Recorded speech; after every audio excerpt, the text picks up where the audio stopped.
à tous et bienvenue sur la chaîne Magic TT. Je suis Guillaume. Je suis Hervé, salut. Et aujourd'hui on se retrouve pour une émission top 8 un peu plus détente, peu moins portée sur le compétitif. On va parler des Planeswalkers que l'on aimerait voir jouer en moderne. Autant vous dire qu'on prépare une liste où les 8 Planeswalkers qu'on vous a réservés ne sont absolument pas joués. Ou très peu. Oui, bon, alors bien sûr. Quelques-uns. C'est vrai que théoriquement, il y a forcément quelqu'un qui est venu avec un jour, avec un deck, avec un Planeswalker comme ça en moderne, c'est sûr. Ouais. Il existe un deck quand même, Planeswalker en moderne. Ouais. Alors Hervé, est-ce que tu peux nous dire 2 mots sur ce deck? Alors c'est un deck Planeswalker, donc c'est 3 couleurs, donc c'est rouge, vert, blanc, avec splash bleu, et on peut aussi splasher du noir si on veut mettre bolas dedans.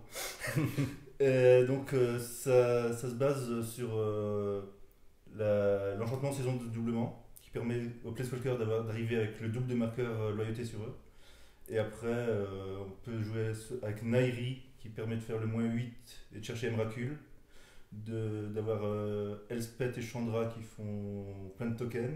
Ouais, bon, ouais, d'accord. Et Ouais, ça joue plein de dork et de. C'est un jeu aussi qui abuse en fait du fait de pouvoir faire Blood Moon tour 2 avec un accélérateur de mana, Ça aussi, ouais. bloquer l'adversaire, puis après utiliser Le serment de Nissa. le serment de Nissa en fait pour utiliser du mana rouge et lancer tous les Planeswalkers de son deck. En fait, Ouais, c'est ça.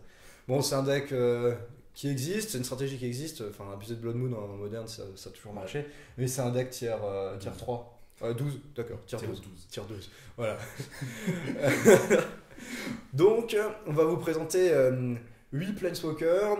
On va aussi un peu rappeler leur histoire. Ouais. Rapidement, hein, on va pas rentrer dans les détails non plus parce que Il y a de l'histoire. il y a de l'histoire. Ouais, voilà. Donc sans plus tarder, le premier Planeswalker en 8ème position. Qui aura la déferlante. Voilà, donc tout droit venu de Zendikar. Donc c'est la première Kiora qui est apparue, celle qui coûte 4. Elle coûte 4, ouais. On va rapidement rappeler ce qu'elle fait, même si elle va être affichée sur l'écran.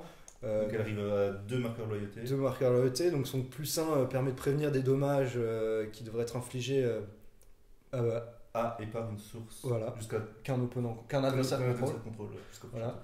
Son -1 fait piocher une carte et permet de jouer un terrain. Ouais. Et son emblème met des kraken. Ça met des kraken. Il me semble à tous les entretiens, quelque chose. À la fin de tour. Au début de la fin de tour. Au début de la fin de tour, ouais, voilà. Donc, elle était un peu jouée à l'époque du standard quand elle est sortie à Theros. Le Theros, ouais. Voilà. Pourquoi est-ce que pour être marrante en moderne, en fait, elle a un petit effet intéressant quand même qui est de se protéger elle-même. Protège, ouais. C'est quand même ce qu'on cherche. Elle fait piocher. Malheureusement, elle arrive avec très peu de loyauté. Ouais. Et pour un peu trop cher aussi. Ouais, parce que même si elle fait son +1, elle se prend sa bolt. Oui, c'est ça le problème. Ouais. C'est ça le problème. Alors elle passe au-dessus de Decay et 4 c'est déjà un peu trop cher en moderne 4, en fait. C'est déjà limite. En fait, j'ai l'impression que c'est ce qu'on va dire pour tous les Planeswalkers qu'on va citer en fait. Mais bon, 4 c'est vraiment très cher en moderne. On attend vraiment pour 4 en effet comme un Chandra, Torche de la Défiance, j'arrive, je détruis tout de suite une créature. Ou je Nairi qui fait pioche des fois. Je suis à 6. Nairi qui peut également détruire une créature en fait. Qui peut me faire exiler une créature, c'est formidable. Donc quelle est l'histoire de Kiora? Alors Kiora, elle est venue de Zendikar, elle est allée sur Theros. Oui, pour chercher un kraken dont je me rappelle plus le nom. Elle a eu besoin du bidon de Tassa. Elle a volé le bidon de Tassa pour pouvoir prendre le kraken et ensuite elle l'a emmené sur Zendikar pour se battre contre les Eldrazi. Voilà, donc son plan c'était vraiment sauver Zendikar. Ouais. Et ils se sont fait défoncer. Oui, bon, on l'a revu plus tard dans Battle for Zendikar. Dans Battle for Zendikar, exactement. Voilà. Donc ensuite, en 7ème position, tout droit de Kamigawa. Ouais. Tamio, Tamio, chercheuse sur le terrain. Chercheuse sur terrain. Donc là, c'est la 2ème Tamio, celle qui est dans les couleurs Bant. Ouais. Donc celle qui est pareil, un CCM de 4. Une endurance de 4, donc c'est déjà un peu plus élevé que Kiora. Alors elle a également 3 capacités. Son +1 permet de cibler. Jusqu'à 2 créatures. Enfin, non, c'est même pas cibler, c'est choisissez. Choisissez, donc ça cible pas. Ouais. Jusqu'à votre prochain tour, à chaque fois que une de ces créatures inflige des blessures de combat, vous piochez une carte. Ouais. Son -2 permet d'engager 2 permanents non-terrain et ils se dégageront pas. Et son -7, c'est la fête. On pioche 3 et on peut tout jouer gratuitement. Voilà. Donc c'est omniscience. C'est omniscience, ouais, pour ceux qui emblème. jouent en Legacy. Ouais. C'est un emblème en plus. Donc emblème, on rappelle qu'on peut pas interagir avec les emblèmes. Enfin, à ce jour-là. Peut-être qu'un jour, il faut quelque chose. C'est pas en permanence, c'est en zone de commandement. C'est ça. Ouais, voilà. Donc c'est toujours compliqué les Planeswalkers en vrai. Alors pourquoi elle est intéressante cette Tamio? Ben, elle a un petit effet dans les matchs où le board stagne un peu, Ouais, c'est ça. de permettre de passer tout simplement. Puis bah, il y a toujours une capacité piocher une carte, quoi. Piocher, c'est fort. En fait, elle peut se protéger, mais, Mais c'est le moins qu'il a. mais ouais, mais pas très efficacement en fait. Pas Ouais, durablement pas en fait. durablement. C'est ça le problème, c'est pas détruiser, exiler, En gros, renvoyer ça dans la freeze, main. de Ouais, très c'est peu. freeze quoi. Ouais. Bon, Après, elle peut interagir avec Nairi, comme elle engage 2 permanents. Ensuite, tu mets Nairi, tu fais le -2, t'exiles un permanent engagé. ouais, mais dans ce cas, tu joues déjà 4 couleurs. Là, ça fait Là, beaucoup. tu joues Planeswalker Point. Bon, après, oui, bon, mais elle a malheureusement pas fait tellement ses preuves en standard. Non, elle n'a pas été Très peu. En fait, il y avait un gros deck en standard, c'était Bande Compagnie. Ouais. Mais le problème de compagnie, c'est que on ne sent pas le Planeswalker. C'est ça. Voilà. Donc c'est un peu dommage. Et alors l'histoire de Tamio, elle est originaire de Kamigawa, Ouais. ça fait partie de la race Soratami. des Soratami, voilà. Et c'est une scientifique qui a exploré beaucoup de plans. Ouais, pour étudier tout ce qui est les lunes et Ouais. les Les choses. marées, Ouais. enfin les astres. Je sais qu'elle est allée sur Mirodin, Sur une histoire. sur une estrade parce qu'elle a rencontré les sentinelles. Ouais. Oui, c'est comme ça qu'on les appelle. Ouais. Et elle a donné des informations à Jace pour combattre Emrakul. pour combattre Emrakul. Ouais. Bon, après, c'est difficile de rentrer dans les détails de tous ces Planeswalkers et dans leur histoire parce que l'histoire est très riche. Ouais. C'est ça. Lisez l'histoire. Ouais. Donc en 6ème position, ouais, Vraska, l'inapparent. l'inapparente. Donc c'est la première Vraska, celle qui a été héréditée dans le duel deck Jace versus Vraska. Vraska, voilà, celle qui coûte 5 et qui arrive avec 5 marqueurs loyauté. Donc elle peut se protéger toute seule parce qu'elle a -3, détruisez la créature. Non, détruisez le permanent non terrain. Donc c'est encore mieux parce que les enchantements peuvent être gérés. Son +1 se protège également parce que quand une créature inflige des blessures de combat à Vraska, Elle meurt. Et son -7, c'est très roleplay. C'est ça. Très roleplay parce qu'on met 3 assassins. Noir. Mhm. Et s'il touche le joueur perd la partie. Ouais, c'est très roleplay. Enfin, ça colle vraiment bien à l'ambiance et à l'histoire de ce Planeswalker parce que justement, c'est une assassine de la guilde de Golgari. C'est ça. De Ravnica. Ouais, de Ravnica, ouais. Et bah, on vient de la voir dans le dernier set Ixalan, où justement elle est missionnée par Nicole Bolas pour trouver Le soleil immortel. le soleil immortel qui doit se trouver normalement au cœur de la cité de. au cœur du plan de Ixalan, Ixalan, il me semble. ça. Voilà, donc elle a appris à naviguer un bateau Ouais. et elle est partie en mission pour Nicole Bolas. Ouais. Avec des pirates. Mhm. Bon, voilà. Donc elle a quand même des capacités très intéressantes parce que elle, c'est deux. Enfin, pour un Planeswalker, ce qu'on regarde d'abord, c'est quand même. Enfin, la première capacité qui se monte, c'est celle qui se soustrait. L'emblème, c'est quand même. Enfin, l'ulti, c'est quand même assez anecdotique. Et ces deux capacités permettent de se protéger. Bon, le problème, voilà, c'est que ces 5, c'est vraiment beaucoup trop tard en moderne. C'est beaucoup trop tard. Je suis en train de réfléchir à qu'est-ce qui coûte 5 en moderne et qu'on arrive à jouer, mais généralement, on abuse du mana avec. Ouais, voilà, Batterskull, mais même encore Batterskull, c'est Smasher. Smasher, oui, mais là on triche avec le mana, on utilise des Temple Razi. Ouais. Voilà. Et on préfère jouer un Smasher à jouer Vraska. Ouais. Mais elle a des capacités qui méritent d'être intéressantes dans une combinaison de couleurs qui aime bien abuser des anti-bêtes. C'est ça. Le vert et le noir, ouais. Donc 5ème position. Ouais. Donc cette fois-ci, on est passé sur la couleur rouge. C'est Chandra, meneuse de flamme. Meneuse de flamme. Donc ça, c'est la... non, c'est pas la dernière Chandra, c'est l'avant-dernière Chandra. Même pas. Je crois que c'est celle d'avant. Parce qu'il y en avait une sur Kaladesh. Oui. Et il y en avait une autre sur. Non, Kaladesh c'était dans les decks Planeswalker. Ah, d'accord. Ouais. Donc c'est celle de. House of the Gatewatch, le serment des sentinelles. Alors celle-là elle coûte encore plus cher, elle coûte 6 en CCM. Mais elle a le mérite d'avoir 3 capacités accessibles dès le début en fait. C'est ça. Donc le +1 qui met 2 jetons 3-1 élémental avec la célérité. Et on faut les exiler à la fin du tour. Qui sont exilés à la fin du tour. Le 0 se défausser de sa main de piocher autant de cartes. Non, une carte de plus. Oui, plus une carte. Pardon, ouais. Donc si t'as plus de main, tu fais 0, tu pioches. C'est bien. Non, c'est pas mal, ouais. Et le moins X qui inflige X blessures à chaque créature, donc Ouais. un effet Vras, donc ça c'est vraiment intéressant. Pyroclasme, la vie, quoi. Alors le problème c'est qu'elle, elle se protège pas. Ouais. Enfin, difficilement Mm. face aux grosses endurances. Mais et le problème c'est que les tokens ne restent pas C'est sur le ça. champ de bataille. Mais ça reste une bonne cloque. Ouais.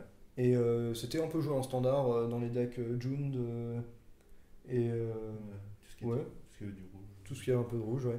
Elle a pas été tant jouée que ça en standard. Non. Mais elle a quand même des capacités intéressantes et surtout le fait qu'elle puisse être accessible toutes dès qu'elle arrive en jeu, c'est quand même assez intéressant. Ouais. Bon, l'histoire de Chandra, on va pas vraiment la faire, Ouais, il y a parce que beaucoup à dire, c'est un peu le Planeswalker rouge vanilla qu'on voit un peu partout. C'est Quoi. ça. Voilà. Donc maintenant, en 4ème position, Obnixilis ravivé. donc ça c'est le Obnixilis de Battle for Zendikar qui Ouais. coûte 5 mana, dont 2 noirs, et qui arrive avec 4 loyautés, 5 Cinq loyautés. loyautés. 5 loyautés. Donc plus 1, on perd un point de vie, on pioche une carte. -3, on détruit la créature ciblée. Et -8, on met un emblème quand l'adversaire a, quand un joueur pioche une carte, il perd 2 points de vie. Ouais. Donc c'est On le fait peu, jamais. peu démesuré. Donc comme Nixilis, il a été un peu joué en standard, Ouais, très c'est- peu également. Ouais, dans les decks noirs. Ouais. Ben, il a des bonnes capacités parce qu'en fait, il fait tout ce qu'on veut qu'un Planeswalker fasse. Mais Il se protège, il fait du card advantage, il permet de faire gagner la partie, mais il arrive vraiment trop tard en Trop tard. moderne. Quoi. Mm. C'est vraiment dommage. Parce que imaginons qu'il coûtait 3 de CCM, comme une Liliana du voile. Bon, on réduit un peu, réduit un peu son endurance fait à 3. et le coût de ses capacités, mais c'est très complètement Ouais. fumé. Quoi. On aurait dit au revoir à Liliana, on aurait mis Omnixilis en x4. ou les deux. Ou les deux, ouais. Bon, bah là, je te détruis ta créature. Et puis après, Là, bon, là, je là, je pioche, pioche, après, là, je pioche, là, je pioche. Jusqu'à Ouais. avec Liana. Impressionnant. Parce qu'en fait, il a vraiment. Mm. Il fait vraiment tout ce qu'on veut. Et Ouais. bon, et malheureusement, il arrive. Il a un coup de mana qui lui fait arriver trop tard à la fête, en fait. Ouais. Parce que à 5, généralement, c'est souvent plié. Ouais. Surtout qu'on a des bases de mana où on épure très rapidement cette bibliothèque et on arrive à piloter avec Death Shadow avec 3 mana qui s'en sort très bien. Ouais. Bon, c'est un peu dommage, mais bon, bah, il a quand même fait un peu ses preuves en standard. Et bon, il est quand même intéressant. Alors, son histoire, Nixilis. Celle-là, je le connais pas trop. Alors, c'était un seigneur de guerre humain qui s'est. D'un plan inconnu, qui s'est retrouvé sur Zendikar. On connaît plus l'histoire sur Zendikar parce qu'il a perdu un combat face à Nairi. Ouais. Qui Il a lui mis a. un édron dans le front, Donc, ce qui l'a fait perdre son étincelle de Planeswalker. Voilà. Donc les édrons, c'est le fameux losange du symbole Zendikar. C'est les pierres C'est les pierres créées par Hugin, en fait, si je ne me trompe pas. par Nairi, je crois. Vu qu'elle était lithomancienne. Ouais, la lithomancienne. Ouais. En fait, c'est le réseau déployé par Nairi, Sorin Ouais, et et Hugin. Hugin. Voilà. Et donc il a perdu son étincelle, puis il l'a retrouvée. C'est pour ça qu'il est ravivé, en fait. C'est ça. Et donc, qu'est-ce qu'il essaie de faire sur Zendikar? Ben, en fait, Il essaie de prendre sa revanche, en Il essaie fait. de prendre sa revanche et de raviver son Ouais. étincelle pour pouvoir repartir dans un autre monde. Ouais, dans un... ouais, bon. L'histoire est encore un peu Et le floue. laisser sous la destruction des Eldrazi aussi. D'ailleurs, qu'est-ce qu'il devient à la fin du... Bah, à la fin, il a réveillé Kozilek et il s'est barré. D'accord. C'est parce qu'il est devenu après. Le bon bait. Hé Kozilek, réveille-toi. Ouais, c'est clair. Donc, en 3ème position... Tamiyo, le sage de la lune. Voilà, donc La première Tamiyo. la première Tamiyo, celle de Kamigawa. D'Inistra, je crois. Le premier Oui, pardon, celle d'Innistrad. Oui, Ouais. oui, Il y oui, avait celle pas de d'Innistrad. Oui, parce qu'il n'y avait pas de Planeswalker De- encore à Kamigawa, mais Ouais. c'est comme elle vient de Kamigawa. Oui, donc c'est celle qui coûte 5 et qui a 4 marqueurs loyauté, Ouais. avec son +1 qui permet d'engager Une créature. Permanent. un permanent et il ne se dégage pas. Mhm. Son -2 qui permet d'engager toutes les créatures. De piocher autant Non, que- de piocher que autant de engagées. créatures engagées. Et il est surtout, ce Planeswalker est surtout connu pour son, -8. pour son emblème, enfin pour son ulti qui fait qu'il n'y a pas de limite au nombre de cartes dans votre main. Et dès qu'une carte doit aller dans votre cimetière, vous la récupérez dans votre main. Voilà. Donc, Contre à enfin, l'infini. pardon. Des contres à l'infini. Des contres à l'infini, remand à l'infini, écurage des pensées à l'infini, Ouais. enfin autant qu'on a de mana, des foudres à l'infini. Ouais. Et en fait, c'est vraiment pour des jeux contrôle avec plein de petits cantrips en fait qui permettent de se recycler donc du coup à l'infini. Ouais. Même tout simplement messe noire à l'infini. Hein, voilà. Ou Manamorphose, Ouais, bon ça fait juste des comptes storm quoi. Bah, ça fait piocher à chaque fois. Dans Storm.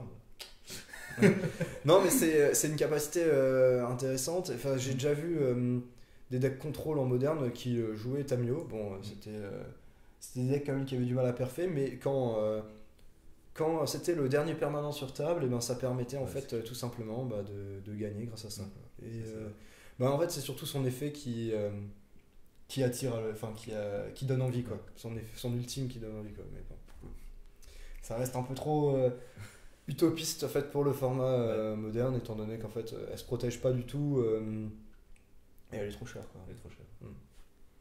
Mais ça donne envie de faire des combos débiles.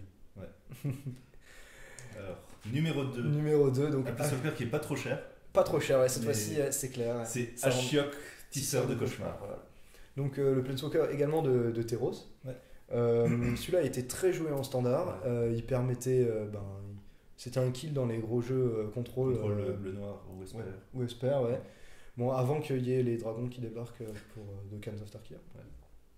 Donc Ashiok qui a un effet un peu. Pas de meule, mais parce qu'on exile Ouais, les on cartes exile. de l'adversaire. Ouais. Donc pour son plus 2, son moins X qui permettait de réanimer une carte de créature qu'on Qui avait coûtait exilée X. avec lui, ouais, qui coûtait X, ouais. Et son moins 10 qui exile toutes les cartes de cimetière et toutes les cartes de la main de l'adversaire. Ouais. Ouais. Donc en fait il a été très joué en époque, et là lui il a un CCM intéressant, Parce qu'il coûte 3. parce qu'il coûte 3, ouais. Manque de peau, il se protège pas du tout, et donc Ouais. si le mec en face a déjà Un board. 2 guides gobelins, une violence du monastère, ça sert pas à grand chose d'avoir un Ashiok tisseur de cauchemar, donc c'est un peu dommage. Mais il a un CCM qui mérite d'être intéressant, donc c'est ça qui est un peu dommage. Mais après, où est-ce qu'il pourrait rentrer en moderne? En fait, on a besoin Ouais, c'est ça, d'un truc contrôle, mais bon, malheureusement, Sultai ou Grixis. malheureusement, un creeping tar pit est plus Ouais. intéressant, et donc du coup, il trouve pas trop sa place. Et je pense qu'il trouvera malheureusement jamais sa place. Et il mais- prend ticket. Et il prend Dickey, ouais. Mais bon, ça, c'est un risque qu'on accepte à Ouais. courir. C'est le rapport C'est ça. qualité-risque. Ouais.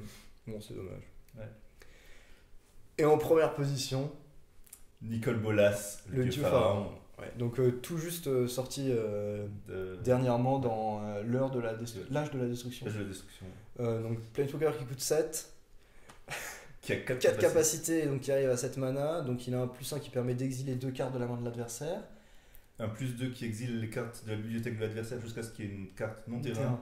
Et on peut la jouer gratuitement. Voilà, donc on prend le deck de l'adversaire. Ah, Un un -4 dino. qui met 7 exil blessure. créature ou joueur, Ouais, ou Planeswalker même, je crois. ouais, c'est ça. Et -12, on exile chaque permanent non terrain que l'adversaire contrôle, quoi. Alors moi j'ai eu la chance de pouvoir jouer Nicol Bolas à l'avant-première. Ouais. Je l'ai ouvert dans mon paquet scellé, donc j'ai buildé un deck autour. Ce qui est vraiment horrible, c'est que quand on arrive à le jouer, l'adversaire ne joue plus contre toi, il joue entièrement contre Nicol C'est Bolas. ça. Et Foutu Bolas. avec son +2, j'ai réussi à prendre. Je sais plus comment s'appelle cet enchantement, mais qui transforme toutes les créatures de l'adversaire en En 1-1 et ils peuvent pas accéder de capacité. Voilà. Ouais, c'est Donc j'ai fait rager plusieurs adversaires avec Nicol Bolas. Et même des fois, en fait, quand l'adversaire s'est trop piqué, ça. Ouais, tu lui mets il ça. fait une baffe à 7 assez monstrueuse. Ouais. Alors pourquoi il peut pas être joué en moderne? Bon, enfin ça c'est un peu évident Ouais, vu sept son mana. coup de mana. Et en fait, on préfère jouer Ultimatum Cruel en moderne. Ouais. Ce qui est plus efficace. Et bon, bah, cette mana c'est un peu énorme, quoi. Donc ça demanderait un build de Grixis Control très très lent, et il y a des kills bien plus abordables. Ou Tron avec pour Grixis. sûrement Nissa. Mais Oui, bon, voilà. pour 7, on fait Karn, on peut faire Nicol Bolas. Ouais, c'est vrai. Mais ouais, donc pour Grixis Control, il y a des armes parfaitement Ouais. plus adaptées, mais c'est un Mhm. Planeswalker qui a vraiment des capacités très intéressantes. Et surtout, son +2 qui permet de prendre les cartes de créatures de l'adversaire pour se protéger lui-même avec ça. les créatures de l'autre, c'est vraiment très intéressant. Surtout qu'en standard, en ce moment, quand tu chopes un tyran du carnage, c'est fort. Oui, ça aussi, ouais. C'est vrai, c'est vrai. Ou c'est vrai. des dieux pharaons, des trucs comme ça. Ah, il y a les dieux en ce moment. Enfin, en des standard, dieux scarabées, dieux scarabées, ouais. Dieu sauterelle. Ou un dragon 4/4 vol célérité, C'est ça. voilà. Mais il n'a pas encore trouvé sa place, ni en standard d'ailleurs. Ouais, non, pas Je trop. pense qu'il trouvera très rarement sa place, Mm. ou alors dans les formats Commander un peu fun, c'est-à-dire le Ouais. multijoueur. Ouais, C'est ça. voilà. Parce On- que c'est chaque adversaire. Ouais, c'est chaque adversaire. Et bon, l'histoire de Nicol Bolas, c'est un peu le grand méchant qui manigance derrière toutes les intrigues de C'est Magic. Il vient de sévèrement latter les sentinelles sur un Ouais. mode quête. Il les a fait fuir chacune sur un autre plan. Ouais. Et là, il a missionné Vraska pour une quête inconnue. Voilà. Euh, Moi, je vais un peu compléter quelque chose.